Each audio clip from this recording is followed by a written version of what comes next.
Magandang hapon, Bagong Pilipinas. Narito ang Police News Network Express sa oras na ito. Kaugnay sa nagaganap na peaceful rally ngayong araw, patuloy ang pagbabantay ng Philippine National Police habang nananatiling alerto ang ating mga kapulisan kaugnay sa isinagawang peaceful rally sa Liwasang Bonifacio. Tiniyak ng PNP ang pagpapanatili ng kaayusan at seguridad sa lugar. Gayon din ang maayos na daloy ng aktibidad habang iginagalang ang karapatan ng bawat mamamayan na malayang magpahayag ng kanilang saloobin. Live mula sa Liwasang Bonifacio, narito ang ulat ni Patrolman Edwin Baris.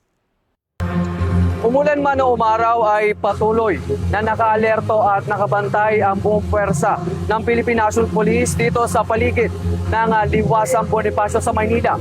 Kung mapapansin niyo po, nakatayo na ang stage ng pagdadausan ng naturang pagtitipon ngayong alas 11:30 ng hapon.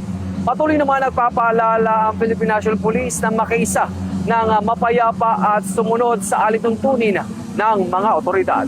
Ako po muli si Patrolman Edwin Baris at ito ang huling kaganapan dito sa Liwasang Bonifacio, Manila. Nagbabalita para sa Police News Network.